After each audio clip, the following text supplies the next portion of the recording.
गेलेनायखौ मोजां मोनग्रा एबा पेन्चाक सिलाट गेलेनो गोसो थानाय फरायसाफोरनि थाखाय मोजां रादाब। चापागुरि पेन्चाक सिलाट मार्शेल आर्ट्स एकाडेमिया गोदान मुं थिसननायनि थाखाय राहा खालामदों। जायगाया जाबाय चिरां जिल्लानि चापागुरिनि लावजिपारा दगरपारा गेलेग्रा फोथार आरो बिरहांगावनि हास्रावबारि। मख'जाथाव बाथ्रादि चापागुरि पेन्चाक सिलाट मार्शेल आर्ट्स एकाडेमिनि गेलेगिरिफोरा गुबुन गुबुन जायगायाव गेलेनानै गोबां बान्था मोननो हादों। चापागुरि पेन्चाक सिलाट मार्शेल आर्ट्स एकाडेमिनि फोरोंगिरि बिश्वनाथ ब्रह्म आरो फरायसाफोरा खौरां बिजोङाव ओरैबायदि फोरमायो।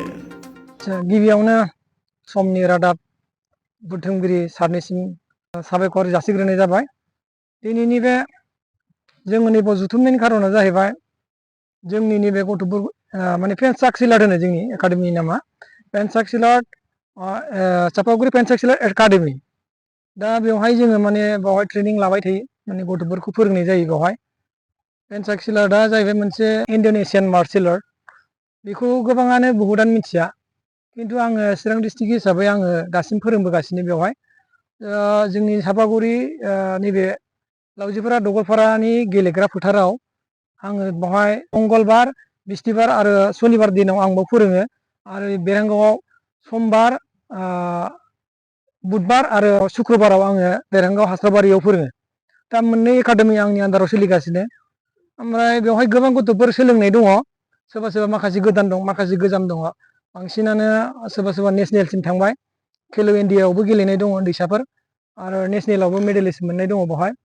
आरो माने नेसनेल गेम्ससिमबो थांबाय, खिन्थु जोङो ससेयाव अबथुराया जादों सासे गथ'आ। माने जोंनाव सिनियर गैया नालाय, गथ'फोर बिराद खम। सिनियरा जोंनिफ्राय सासेल' दैथायहरनो हादोंमोन। बिथाङा माने सेलेक्सनावहाय थालांदों आरो ना। नङाबा जोङो दिनै नेसनेल गेम 37आव जोंना पेन्चाक सिलाटआ इनक्लुड जादों। बावहाय गेलेनानै नै दा आसाम गभमेन्टनि आन्दारावहाय दा 6 जन जोंना पेन्चाक सिलाट अल आसामनिफ्राय मोनबोदोंमोन मेडेल। बिथांमोना गासिबो दिनै जब मोननो हाबाय। दाख्लैसो जोंहा माबा आसामनि CM सारानो निजे गावनि आखाइजों एपइन्टमेन्ट लेटार रानबाय। थिग बिदिनो जोङो गथ'फोरखौ फोरोंनानै माने थुलुंगानाय लोगोसे गथ'फोरा लेखाजों लोगोसे गावनि देहाखौ थागद माने सक्ति माने फिटनेस आरो लोगोसे मेन्टेलिटि स्ट्रंनि थाखाय जोङो फोरोङो। बावहाय माने सेल्फ डिफेन्सबो फोरोङो जोङो। आरो जोंनियावहाय दा माने बावहाय टेन्डिं होनो, टेन्डिंआनि फाइट, ओमफ्राय थुंगल दं, थुंगला खाथा, ओमफ्राय बिदिनो रिगु दं, रिगुआबो माने जावजा गेलेनाय, आरो गान्दा दङ, गान्दायाबो जावजा माने सिखा लावथिजों गेलेयो। थ' बिदिनो आरो मोनसे आर्टिस्टिक दंबावो, बियो सल' होनो, बेयो सिखाजों दिन्थिनाय जायो। माने जोङो बेखौ जों फोरोंनाय जायो आरोखि दासिम बेवहाय। दा जोंनि गथ'फ्रा जोंनि नैबावहाय सोलोंनानै बहुतानो दा मोजां मोनदों गथ'फ्रा। आरो लोगोसे जोङो नैबावहाय दिनै निउसनि मिडियानि जारि खोन्थानाय जाहैबाय, जोङो बावहाय फोरोङो होननानै पेन्चाक सिलाट होनबा मानसिया बहुतानो मिथिया। पेन्चाक सिलाटआ मोनसे इन्ड'नेसियान मार्शेल आर्ट। जोंनावहाय माने गुबुनफोरबायदि बेवहाय बेलनि आपग्रेसन होनाय जाया। जों मान्थलि बिमा बिफाया जोंहा गथ'फोरनि थाखाय बेलनि थाखाय दस्रा इभेन्ट खेलाफ्राव गेलेयोबा नों मासाव 3000आथ' माने 3 मासजों 3000आनोसो थाङो आरोखि।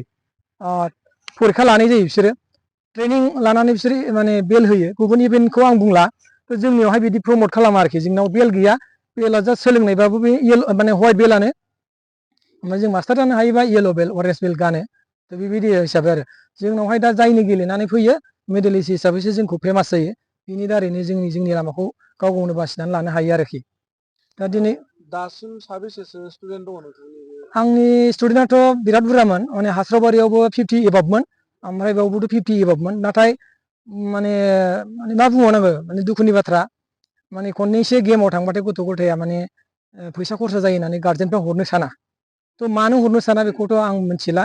माने फैसा खरसा जानायाथ' नोङो जाखागोन बे इन्डिभिजुवेल। दा नोङो दा खेला फिसाखौ गेलेनो थाखाय माने फैसा गारग्रोखानांगोन। नेक्स्टआव नोङो नेसनेल इन्टारनेसनेल गेलेबा नोंना बे फैसाया अट'मेटिक गभमेन्टनिफ्रायनो मोनगोन जोङो।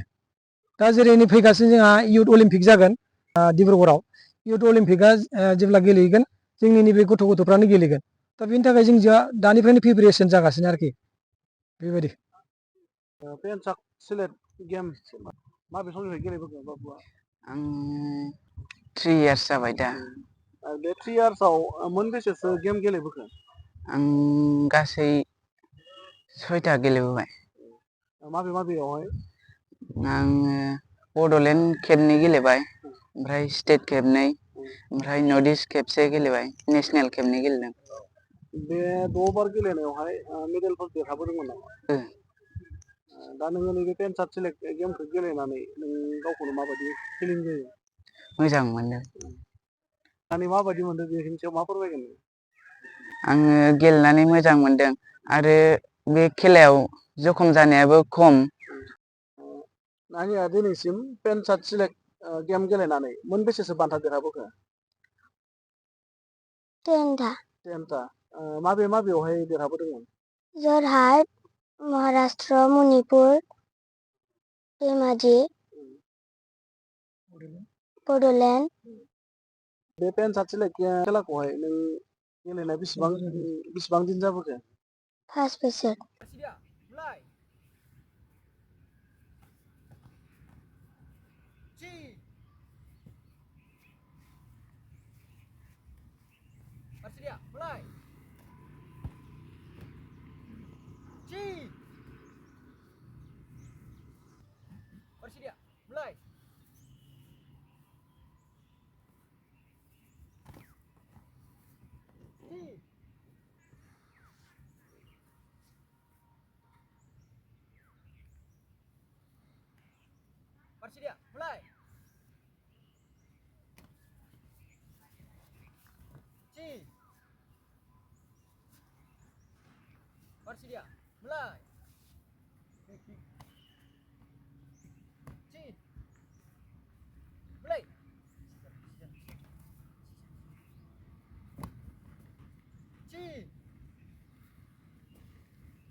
किक होनायखौ सिजार होनाया